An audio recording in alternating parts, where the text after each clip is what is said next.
5천만 국민들이 모두 주식을 공부하는 그날까지 주식의 기초부터 높은 수익을 내는 방법을 아낌없이 공개하는 이 시간. 이상로의 오주방 지금 만나볼 수 있습니다.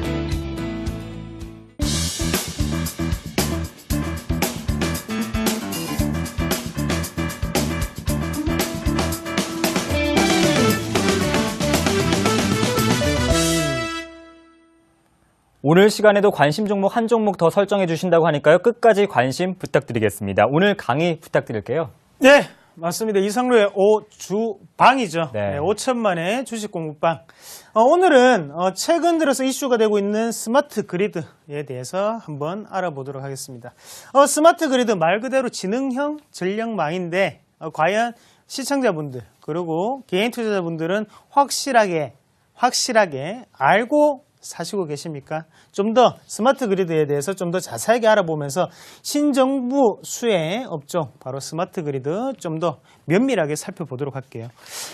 최근 들어서 이슈가 되고 있는 게 어제 뉴스에도 좀 나오던데 전력난 자체가 좀 더 심화될 수 있다. 오늘은 비가 왔지만 다음 주부터는 어느 정도의 무더위가 찾아옴으로써 거기에 대해서 예비량보다도 더욱더 초과되는 그런 전력이 나올 수 있다. 그런 어느 정도의 뉴스를 봤습니다.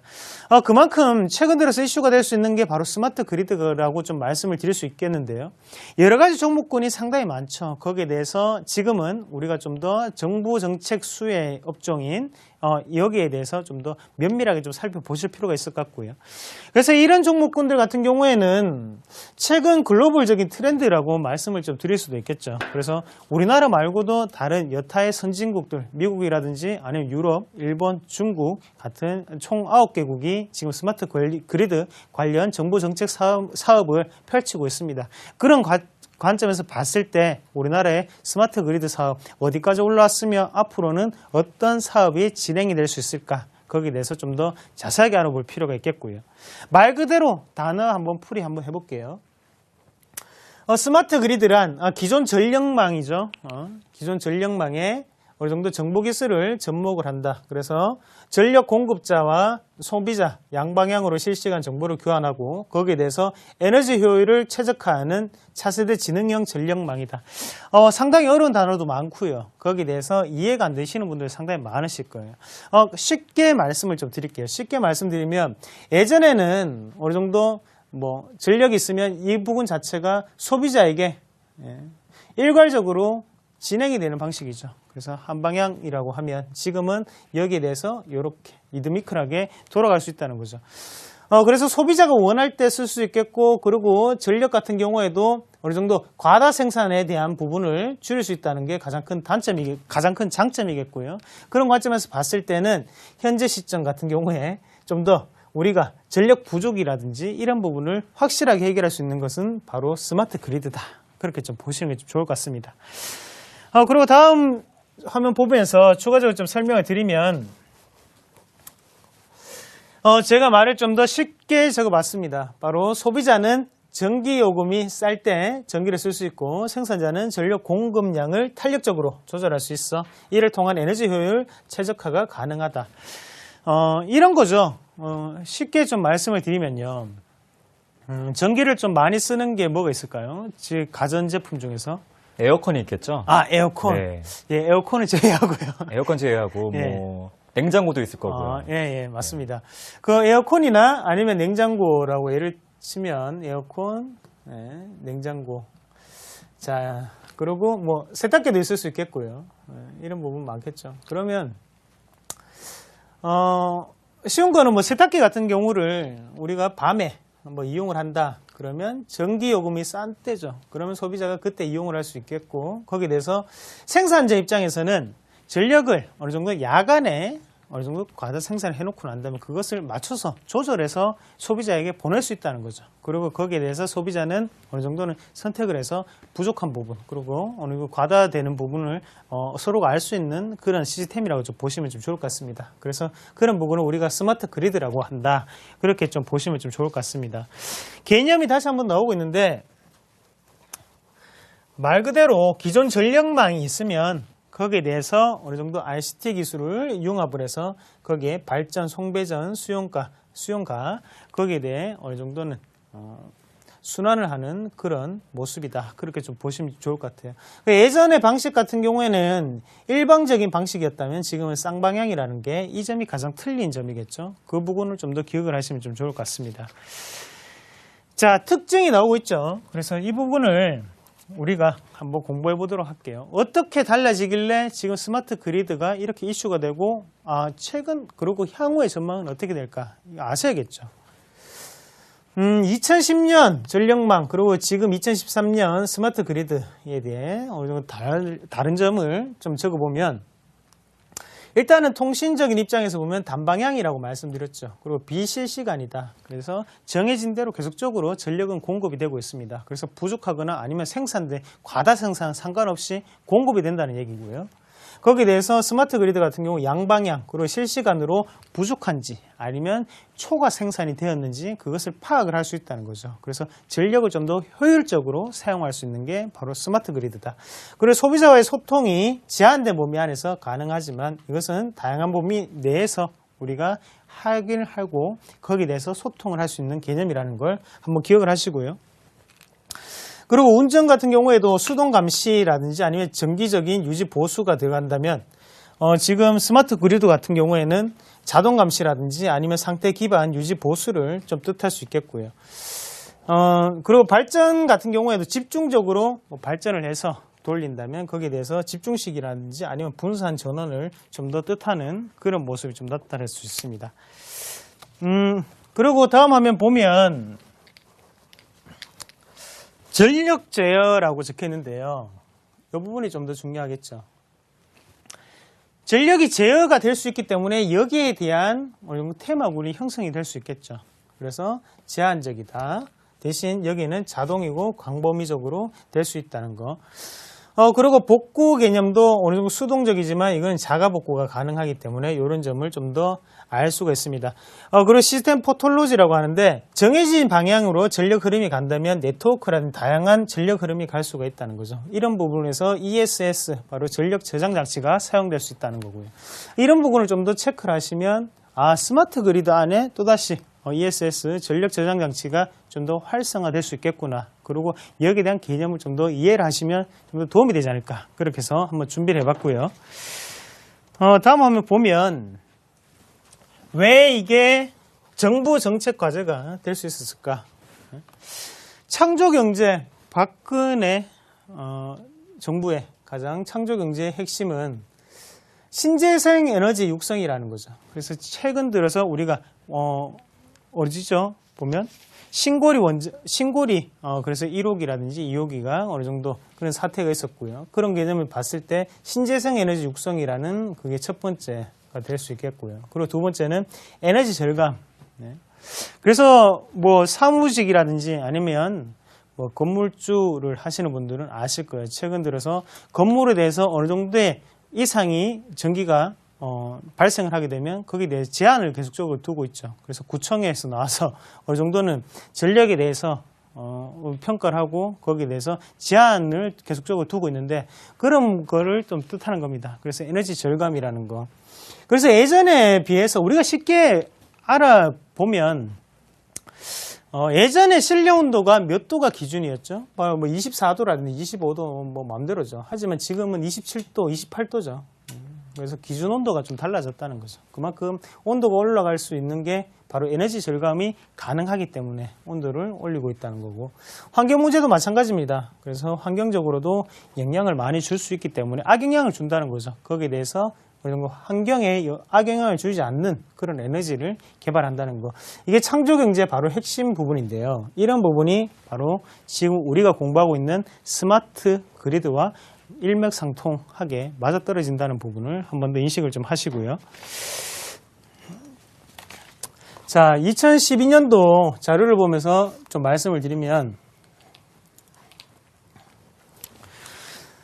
2012년도 1월달 그리고 11월달, 12월달까지 1년간의 어느 정도 흐름을 좀 나타냈습니다. 그래서 지금 8월달에 얼마나 쓰는지는 볼 수 없겠죠. 하지만 경험치적인 부분 그리고 작년에는 어땠는가를 보면서 올해는 어떻게 될까 유사한 패턴을 흐름이 나올 확률이 상당히 높다는 거죠. 같이 한번 보시면 10,000kW 기준입니다. 그래서 최근 뭐 1월에서 3월 사이에 가장 또 많이 썼고, 그 다음에 여름에 상당 부분 많이 쓰고요. 거기에 대해서 다시 한 번 더 겨울에 많이 쓰는 계절. 그래서 우리가 환절기라고 하는 그 계절, 뭐 봄이나 가을에는 크게 전력을 쓰지 않습니다. 하지만 중요한 거는 이런 부분이 나타날 때마다 지금은 전력 수요치 자체가 오버가 된다는 거죠.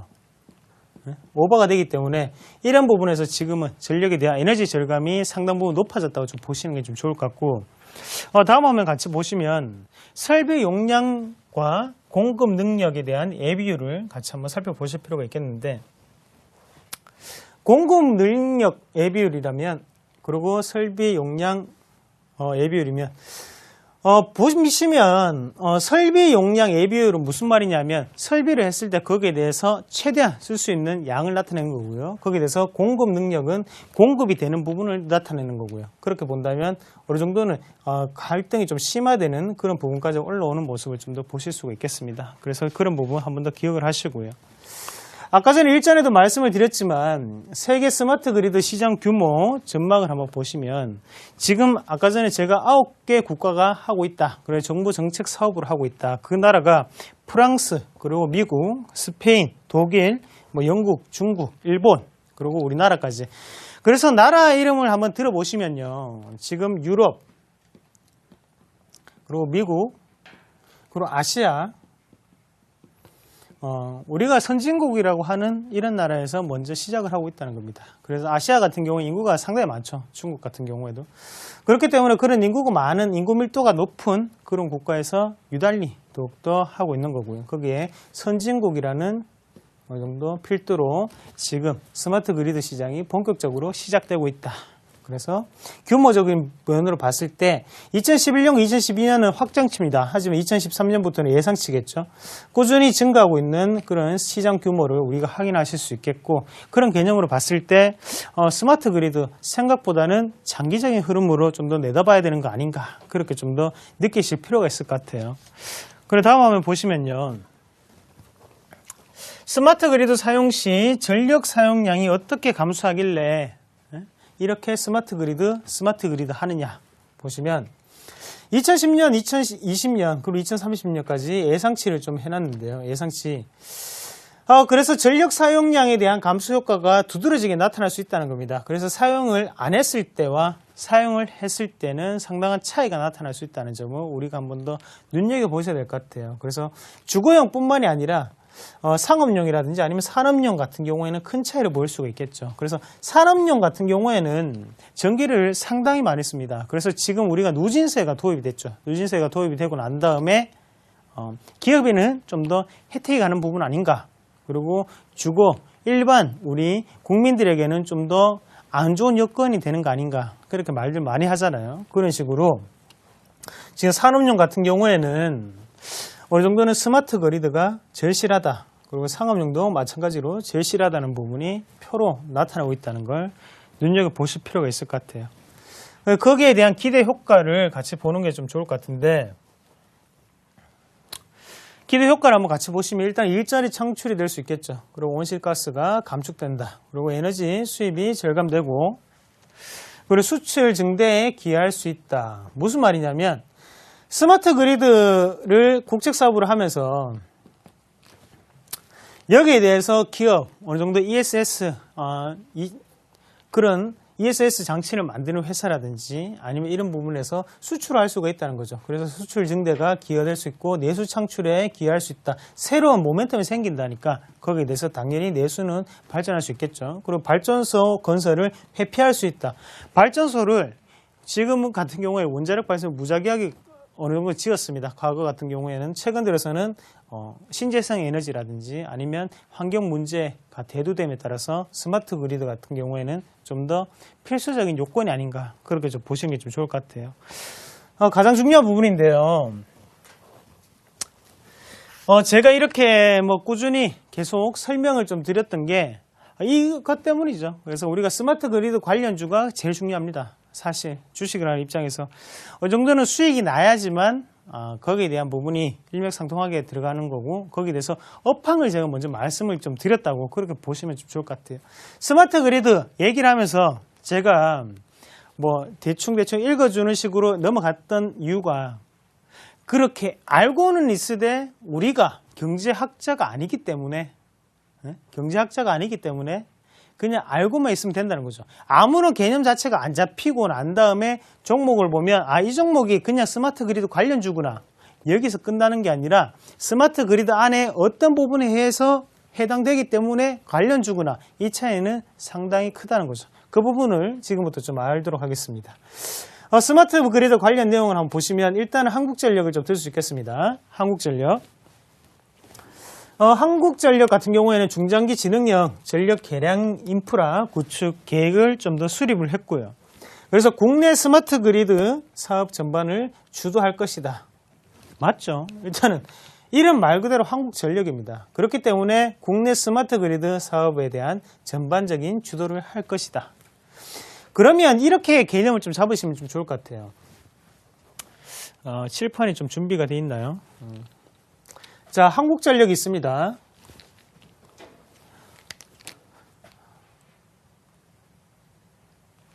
자, 한국전력이 있으면 거기에 대해서 만약에 우리가 스마트 그리드에 대한 부분을 지금 뭐라고 할까요?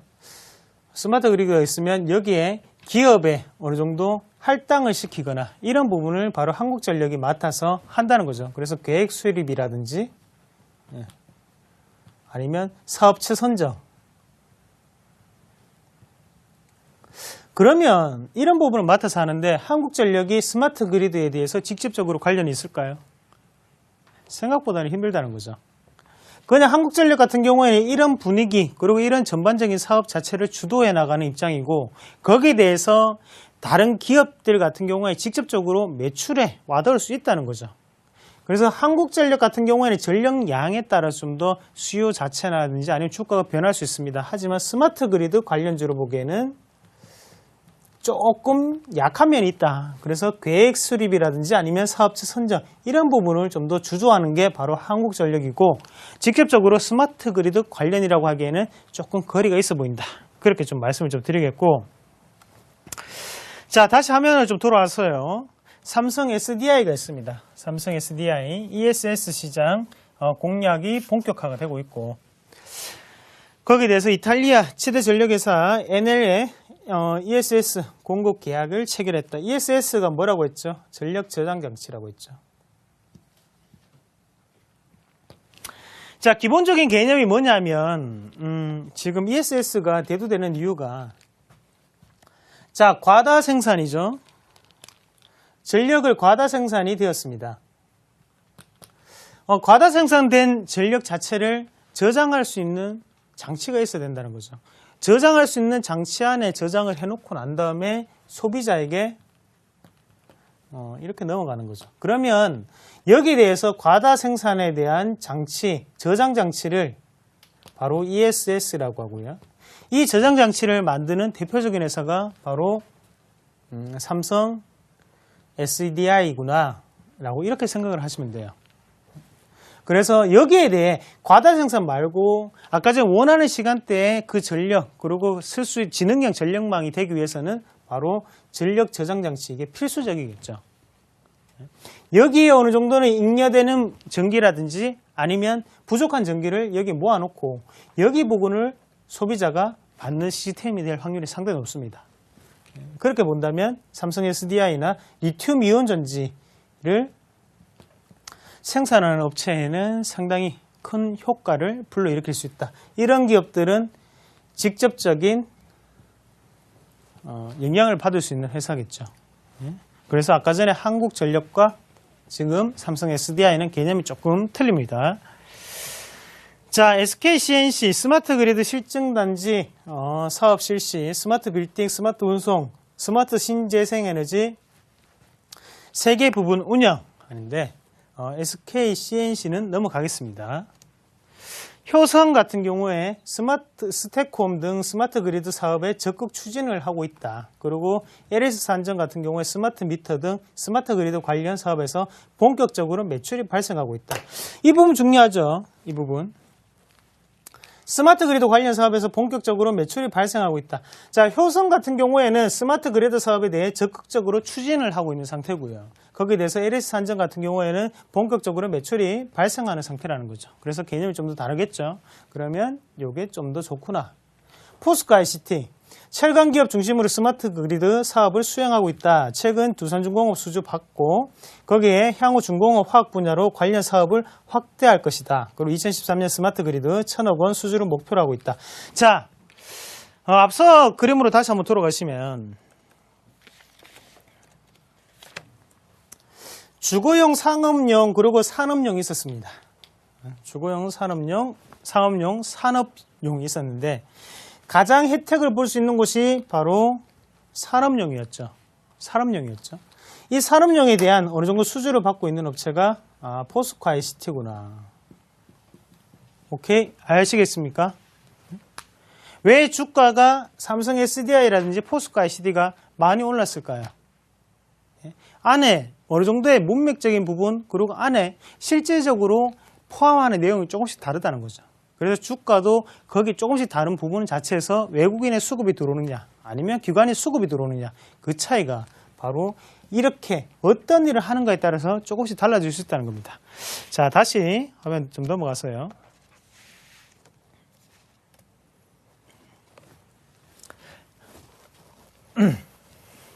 자, 포스코 ICT까지 말씀드렸고요. 자, PS텍 같은 경우에 한국전력이 향후 8년을 1조 7천억 원 투자해 지능형 전력 계량기를 보급하겠다. 그리고 디지털 전력 양계 생산으로 수혜가 전망된다. PS텍 같은 경우에는요. 최근 들어서 뭐죠? 그 텅스텐 전자인가요? 거기에 대한 관련된 뉴스가 이슈가 상당히 많았습니다. 하지만 지분 매각을 했다는 소식이 듣기면서 주가가 크게 하락을 했습니다. PS텍이 원래 하는 일을 좀 더 아셔야 돼요. 원래 하는 일은 뭐냐면 전력 계량기를 보급하는 업체거든요. 전력 계량기를 만드는 회사입니다. 하지만 실질적으로 매출에 포함되는 양이 극소수입니다. 전력 계량기를 최근 들어서 만듭니까? 아니죠. 보급할 필요가 없죠. 그만큼 기존의 시스템이 다 되어 있다는 거죠. 하지만 조금 더 추가적인 상승 가능성이 있다는 게 왜냐하면 다시 한 번 더 시스템이 바뀐다면 작년에 전력 계량기가 다시 한번 보급이 돼야겠죠. 그러면 거기에 대해서 전력 계량기를 만들고 있는 회사 PS텍이 좀 더 효과가 있을 수 있겠구나 라는 개념 좀 이해를 하시고요. 스마트 미터기 전원용 1차 전지 생산업체 국내 점유율 1위 그리고 비추로셀 미국, 유럽, 중국 등에 수출하고 있다. 이거 조금 중요하겠죠. 말만 봐도 1차 전지 생산업체잖아요. 아까 전에 제가 중요한 게 뭐라고 했죠? 전지, 계량기, 그리고 안에 있는 부분 ESS라고 하죠. 그 부분이 상당히 중요한데 거기에 대해서 비추리셀 같은 경우에도 점유율 1위라는 업체 프리미엄이라든지 그리고 미국, 유럽, 중국 등의 지금 스마트 그리드 국책 사업, 정부 정책으로 추진하고 있는 회사 그리고 거기 나라들에게 수출하고 있기 때문에 좀 더 매출 자체가 늘어날 수 있다는 겁니다. 아시겠죠? 이 개념을 좀 더 이해를 하시고요. 자, 뭐 INC 같은 종목군도 있겠죠. 이 INC는 뭐 전력성 통신에 대한 모뎀을 사업 진출을 하는 건데 이런 거는 소모품 자체가 아니기 때문에 어느 정도 한정된 제한된 성장이 좀 더 보일 수 있겠고 누리텔레콤 제4통신으로 어느 정도는 이슈가 좀 됐던 종목군입니다. 무슨 통신 솔루션 전문 업체 소비자 측 스마트 그리드 원격 검침 인프라 사업에 주력하고 있다. 옴니 시스템 뭐 국내 최초로 디지털 전력 양계 원격 검침 시스템 개발 그리고 현재 시장 점유율 1위 조금 중요하겠죠. PS텍이나 아니면 지금 옴니 시스템 중요합니다. 뭐 이외에도 보시면 좀 눈여겨보셔야 되는 게 뭐 로켓 전기도 있을 수 있겠고요. ESS 쪽으로 그런 종목들이 상당히 많습니다. 그래서 여기 중요한 종목군 몇 가지 한번 같이 보면서 어떻게 대응을 해야 될까? 추세적인 부분이 어떤 식으로 진행이 될까? 한번 같이 알아보도록 할게요. 그래서 한 개씩 차근차근히 하면서 말씀을 좀 드리면 일단 한국전력을 먼저 말씀을 좀 드리겠습니다. 한국전력 차트 보면서 설명을 좀 드릴게요. 자, 한국전력 차트 한번 같이 볼게요.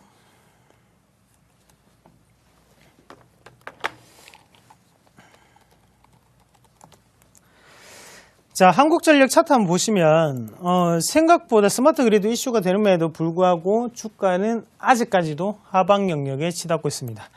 일단은 조정 양상을 좀 보인다는 측면으로 우리가 한번 보셔야 될 것 같고요. 하지만 직접적으로 스마트 그리드와는 어떻다고요? 관계가 크게는 없다.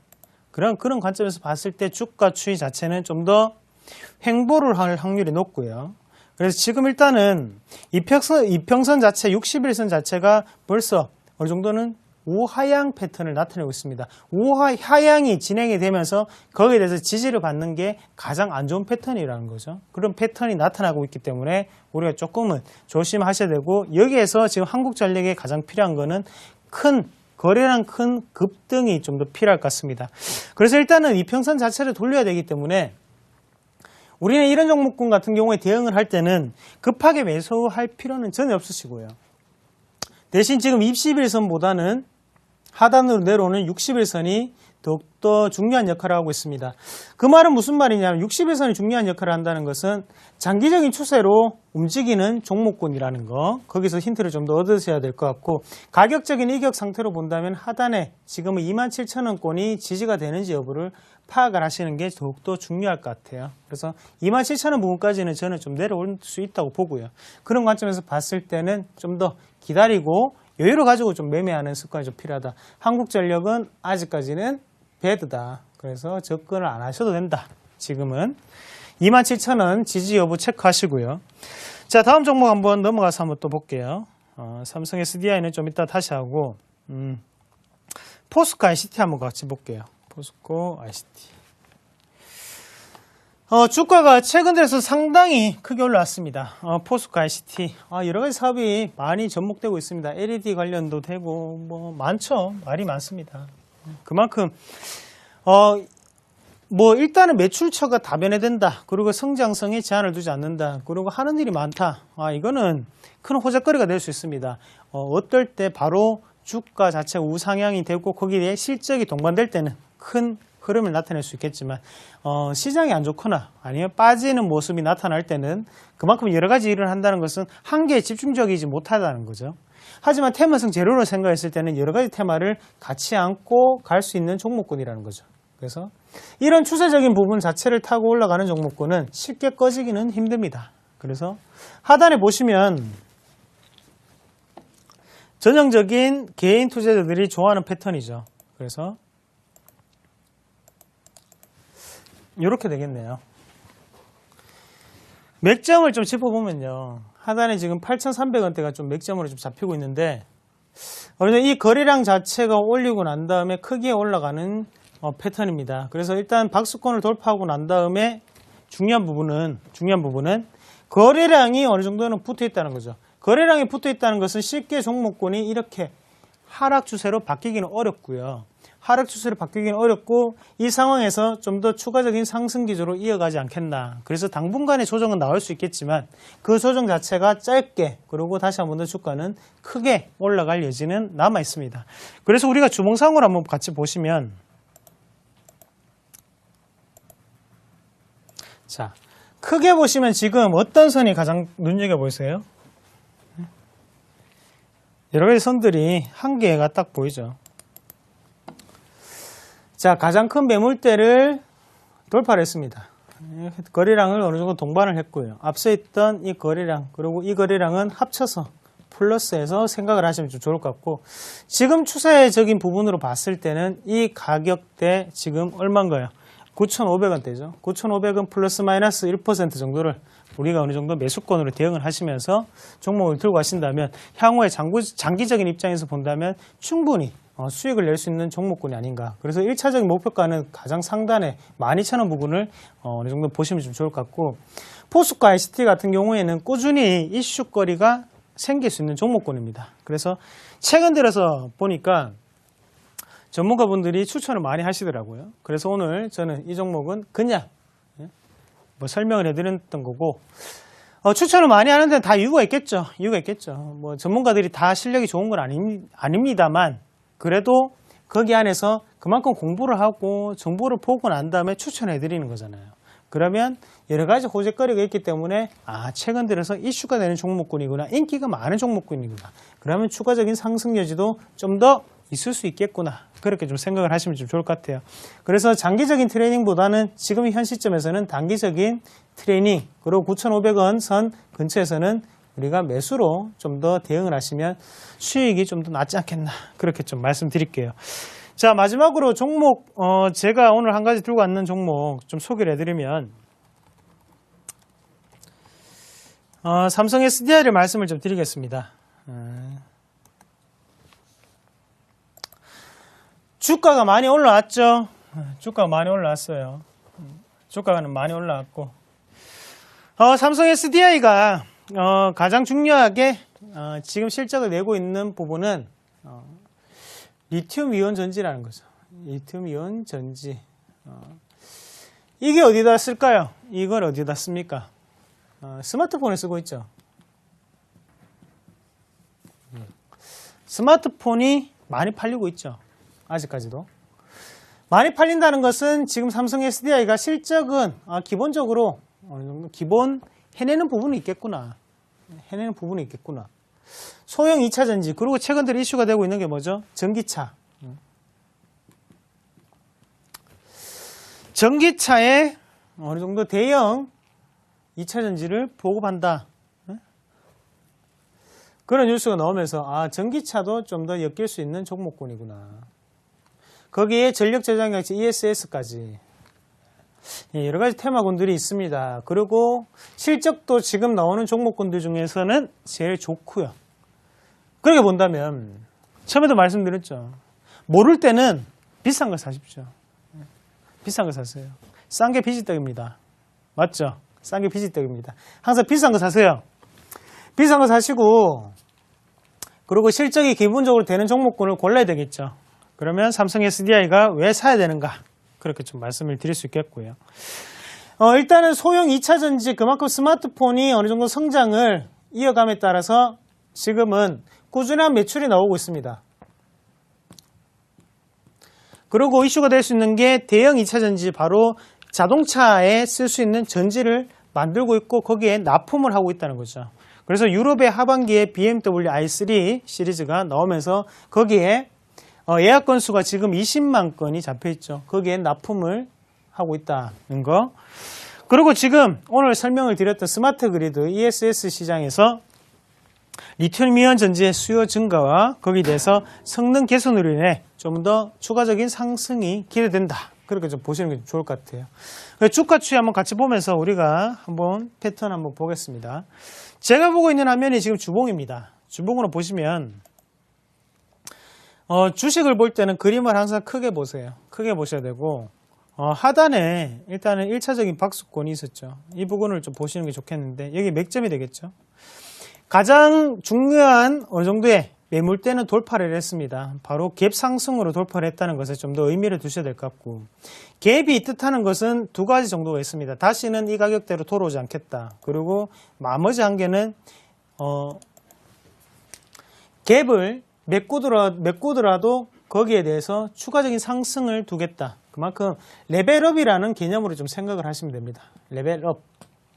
갭 상승. 그럼 갭 하락은 반대로 생각하면 레벨 다운이죠. 그럼 레벨 다운이 됐을 때는 거기가 가장 중요한 매물선이 된다. 그러면 저항권, 지금 이 종목군 같은 경우에는 지지권으로 우리가 보셔야 될 거고요.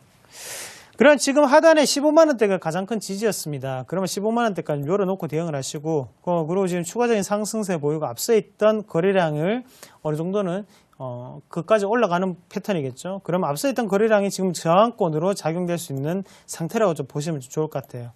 하지만 저항권의 움직임이 있겠지만 우리가 생각을 하셔야 되는 게, 중요한 박스권을 거래량을 어느 정도는 포함하면서 돌파를 했다는 거고요. 거기에 대해서 수급적인 부분이 바로 외국인이 들어오고 있다는 거죠. 외국인이 지금 들어오고 있는 가중에 지금 본다면 앞서 있던 물량을 지금은 손바뀜으로 매수를 보이고 있다는 거예요.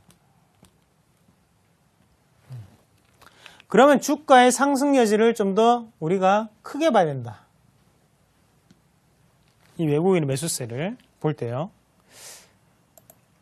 자, 매도율도 생각보다 높지 않습니다. 그래서 매도 자체도 크게 안 하고 있는 상태고 거기에 대해서 상당히 매수가 좀 많이 잡히고 있는 종목군이 바로 삼성 SDI고 오늘 시장에서도 보셨겠지만 외국인이 매수를 하는 종목군은 많이 없습니다. 하지만 그 중에서 삼성 SDI를 사는 이유는 분명히 있다는 거죠. 외국인은 주관적인 증거에는 매수를 하지 않죠. 항상 객관적인 증거 그리고 확실한 카드가 아니면 사지 않습니다. 그 부분을 한 번 더 인식을 하시고 일봉 보면서 우리가 어느 정도는 주가 추이 한번 체크하도록 하겠습니다. 오늘 21선 자체를 지지를 받고 난 다음에 올라왔습니다. 상당히 부담스러운 밑꼬리가 좀 발생했고요. 그러면 이런 개념으로 봤을 때 급하게 밑꼬리를 쫓아가서 우리가 11선에서 매수를 하기보다는 하단을 좀 더 매매를 좀 보는 게 좀 좋을 것 같아요. 그래서 내일도 코스피가 어느 정도는 좀 더 조정 양상을 좀 보일 거라고 좀 예상을 해보았고요. 그런 관점에서 매수가 같은 경우에는 16만 2천원에서 16만 2,500원 열어놓으시고 분할 매수 관점으로 좀 대응을 하시고 목표가는 18만원 1차적으로 제시해드리겠습니다. 그리고 손절가 같은 경우에는 하단에 15만 5천원을 보시면 될 것 같아요. 왜 제가 15만 5천원을 말씀을 드리냐면 지금 15만 5천원이 무너지면 하단에 지금 15만원이죠. 아까 전에 갭 자체를 메꾸고 갈 수 있습니다. 그러면 지금 여기에서 샀다면 여기까지 하단까지 내려가면 시청자 여러분들이나 아니면 개인 투자자분들 저도 물론 마찬가지고요. 다시 가더라도 일단은 수익이 마이너스가 돼 있으면 상당히 사람 심리가 불안하게 되죠. 투자 심리 차원에서. 그래서 일단은 손절가를 15만 5천원을 제시해드린 거고 만약에 주가가 빠져서 15만원대가 무너진다면 그때는 가장 완벽한 매수 타이밍이 되는 거죠. 그렇게 계산하시고 지금 1차적으로 우리가 매수를 하는 밴드는 16만 2천원에서 16만 2,500원 매수권으로 가담하신 전략. 그리고 1차적인 목표가는 18만원 그리고 손절가는 15만 5천원 제시해 드리겠습니다. 자, 오늘 스마트 그리드 관련으로 한번 알아봤는데 이런 종목군들 같은 경우에 궁금하신 거 있으면 다 서울경제TV에 어느 정도는 자료를 통해서 다 확인하실 수 있습니다. 그래서 미리 이렇게 받아 적으실 필요 없고요. 제가 강의할 때는 제가 얘기하는 이 육성을 좀 더 주의 깊게 들으시고 이런 자료 같은 경우에는 그냥 눈으로만 익히시고 나중에 집에서 다 다운받아 보실 수 있습니다. 그리고 다시 한 번 더 TV를 통해서 그리고 인터넷을 통해서 다시 한번 확인하실 수 있으니까 다시 보기를 하시면 좀 좋을 것 같습니다. 스마트 그리드 여기까지 했고요. 다음 시간에 다시 한 번 더 찾아뵙겠습니다. 고맙습니다.